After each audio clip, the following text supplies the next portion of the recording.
केसी Sinha exercise vector exercise 25.1 कहता है कि classify the following measures as a scalar and vector. आपको मतलब इसमें चुनना है, आपको पहचानना है कि कौन स्केलर है और कौन वेक्टर है।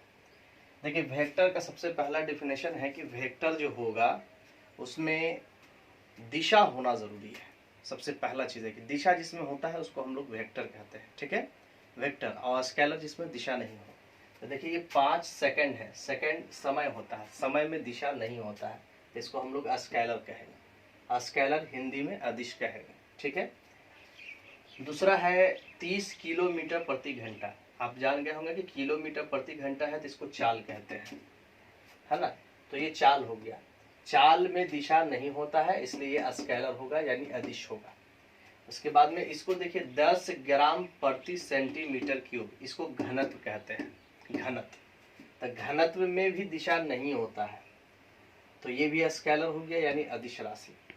यहाँ देखिए 10 न्यूटन, न्यूटन बल का ऐसा ही मात्रक होता है, तो इससे हम ये समझ लिए कि 10 न्यूटन ये बल होगा।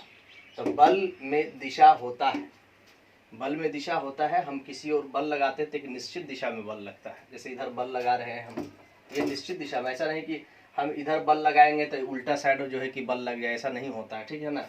तो हम जिस ओर बल लगाएंगे उसी ओर, यानी बल में दिशा होता है। तो ये वेक्टर हो गया, वेक्टर मतलब सदिश, दिशा के साथ रहता है। यहाँ देखिए 20 मीटर पर सेकेंड, पहले आपको ये समझ में आना चाहिए कि ये एसआई मात्रक किसका है। यहाँ पर लिख दिया गया टूवार्ड नॉर्थ, ये तो आप समझ गए कि ये नॉर्थ लिख दिया यानी दिशा है। तो दिशा है तो इसका मतलब क्या हो जाएगा, ये वेक्टर हो जाएगा, सदिश राशि हो गया। 1000 सेंटीमीटर क्यूब, इसको आयतन कहते हैं, सेंटीमीटर क्यूब आयतन में होता है, तो ये आयतन हो गया। आयतन जो है वो स्केलर होगा, उसमें कोई दिशा नहीं होता है। तो आप समझ गए होंगे कि जिसमें दिशा है उसको हम लोग सदिश कहते हैं, जिसमें दिशा नहीं है उसको उसे हम लोग अदिश कहते हैं। देखिए वेक्टर में आपको एक मेन यही चीज पहचानना होगा कि इसमें दिशा है तो ये वेक्टर है, अगर दिशा नहीं है तो स्केलर है, ठीक है ना।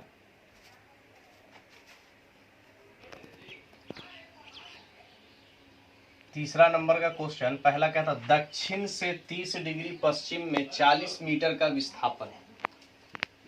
पंखा में लगाना जरूरी है। तीसरा का पहला क्वेश्चन दक्षिण से 30 डिग्री पश्चिम में 40 मीटर का विस्थापन। देखिए सबसे पहले डायरेक्शन आपको पता होना चाहिए, डायरेक्शन एकदम जानकारी पूरा होना चाहिए। ये नॉर्थ है मतलब उत्तर, और ये साउथ है मतलब दक्षिण, ये ईस्ट मतलब पूरब, और ये वेस्ट मतलब पश्चिम, ये आपको पूरा पता होना चाहिए, ठीक है। माथा आपका नॉर्थ होगा, पैर आपका साउथ होगा, दक्षिण होगा, बायां हाथ आपका पश्चिम होगा और दाहिना हाथ आपका पूरब होगा, ये आपको पता होना चाहिए, ठीक है। तो देखिए इसको हम बना रहे हैं, पहले आप ये दक्षिण पूरब उत्तर दक्षिण कर लीजिए। उसके बाद में देखिए यहाँ क्या कहता है, दक्षिण से पश्चिम 30 डिग्री, दक्षिण से पश्चिम जाएगा। तो देखिए दक्षिण ये है और पश्चिम ये है, तो दक्षिण से पश्चिम देखिए 30 डिग्री गया। और कितना विस्थापन, ये ओरिजिन विस्थापन आपको यहाँ से लेना है। विस्थापन कितना डिग्री का, कितना मीटर का, 40 मीटर। तो यहाँ से ये 40 मीटर का डिस्टेंस है, ये तीर का निशान इस ओर दर्शा रहा है कि ये विस्थापित हुआ है 40 मीटर, ठीक है। उसी प्रकार से इसका दूसरा है उत्तर पूरब। देखिए उत्तर पूरब में 20 मीटर विस्थापन, इसमें जो है ये डिग्री नहीं दिया है। तो अगर डिग्री नहीं दिया है तो आपको ये समझ लेना है कि ये उत्तर पूरब है, तो इसका मतलब ये 45 डिग्री पर जाएगा। ये आपको ध्यान रखना है, जब भी उत्तर पूरब पूरब पश्चिम जो रहे, मतलब लगातार दिशा अगर दे दिया जाए, जैसे उत्तर पूरब है आपका तो उत्तर पूरब हो गया, या पूरब दक्षिण रहेगा, तो अगर सिर्फ मतलब दिशा मतलब डायरेक्शन का सिर्फ रह जाए, डिग्री नहीं कुछ दे, उत्तर पूरब हो गया, फिर आपको बताए ना कि पूरब और दक्षिण हो गया, दक्षिण पश्चिम हो गया, सिर्फ चर्चा रहे तो आप समझिए कि 45 डिग्री के कोण पर जाएगा। तो ये 45 डिग्री के कोण पर जाएगा, लेकिन विस्थापन कितना, 20 मीटर। तो ये 20 मीटर हो गया। उसी प्रकार से इसका तीसरा है पूरब से 60 डिग्री। देखिए पूरब से 60 डिग्री दक्षिण 50 मीटर विस्थापन। तो सबसे पहले हम इसी में दिखा देते हैं, पूरब से दक्षिण। तो पूरब आपका कौन है, ये पूरब है आपका, और दक्षिण आपका ये है। तो पूरब से दक्षिण 60 डिग्री जाएगा। तो पूरब से दक्षिण, तो पहले आप ऐसे खींच लीजिए, ये देखिए इस तरफ से, इधर से नहीं लेंगे, इस तरफ से पूरब से दक्षिण 60 डिग्री हुआ और विस्थापन 50 मीटर।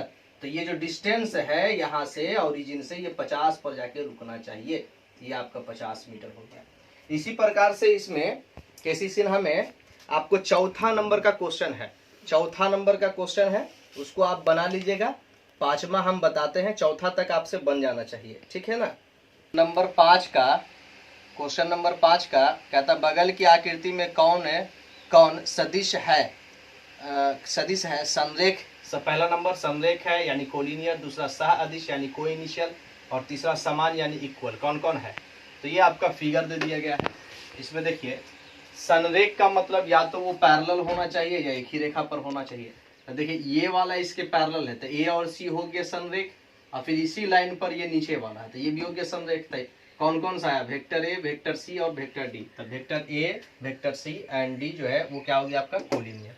दूसरा सह अदिश, सह अदिश मतलब है को इनिशियल, ठीक है, को इनिशियल आपको देखना है, मतलब जो एक ही जगह से स्टार्ट होता हो। तो देखिए इस पॉइंट से सी भी स्टार्ट हुआ है, डी भी स्टार्ट हुआ है, बी भी स्टार्ट हुआ और कोई नहीं हुआ है, तो ये एक ही जगह से स्टार्ट हुआ है, तो इसलिए vector C, vector B, vector C and D ये को इनिशियल हो गया। उसी प्रकार से समान इक्वल होना चाहिए। तो इक्वल का डिफिनेशन क्या है कि वो लेंथ में मैग्नीट्यूड भी बराबर होना चाहिए और डायरेक्शन भी बराबर होना चाहिए। देखिए इसका वेक्टर ऊपर था, इसका नीचे, तो ये नहीं हुआ, सी और डी नहीं हुआ। ये तो अलग है डायरेक्शन में, ये दोनों अलग है तो ये भी नहीं होगा। तो ये देखिए वेक्टर सी ऊपर है और वेक्टर ए भी ऊपर है, एक ही डायरेक्शन में। लेंथ यहाँ पर शो नहीं किया है, तो अगर हम लोग इक्वल कहना भी चाहें तो किसको कहेंगे, वेक्टर ए और वेक्टर सी को। तो ये आपका इक्वल वेक्टर हो गया, वेक्टर ए और वेक्टर सी हो गया, ठीक है ना। डिफिनेशन आपको याद होना चाहिए, हर हाल में डिफिनेशन याद रहेगा तो आपसे बनेगा। देखिए 5 नंबर तो हो गया, इसी प्रकार से 6 नंबर है, इसी प्रकार से 7 नंबर है, इसी प्रकार से 8 नंबर है। यानी कहने का मतलब है आपको 8 तक इसी तरह से है, और 9 नंबर का आपको जो है 9 नंबर है, क्वेश्चन नंबर 9 का कहता है निम्नलिखित का उत्तर सत्य अथवा असत्य के रूप में दीजिए। तो 9 नंबर क्वेश्चन आप बना करके देखिएगा, आपसे 9 तक यानी ये पूरा चैप्टर आप बना के देखेंगे, जो नहीं बनेगा हम बताएंगे। ये केसी सिन्हा और आर.डी. शर्मा का भी पहला एक्सरसाइज वेक्टर का इसी तरह का है ना, पहला एक्सरसाइज इसी तरह का है, इसलिए हम कहेंगे कि पहला एक्सरसाइज आर.डी. शर्मा का भी आप लोग बना ले। जिनके पास आर.डी. शर्मा बुक है वो बना ले। आर.डी. शर्मा पहला एक्सरसाइज यानी 23.1 आर.डी. शर्मा का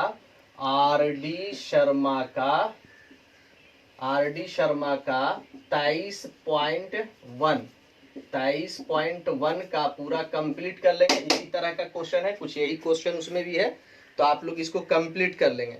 आर.डी. शर्मा और केसी सिन्हा पहला एक्सरसाइज क्लियर होना चाहिए सबका। फिर कल से हम लोग नेक्स्ट चैप्टर करेंगे, और जो अटकेगा वो पूछ सकते हैं। आर.डी. शर्मा, केसी सिन्हा दोनों आप लोग बना लेंगे, ठीक है।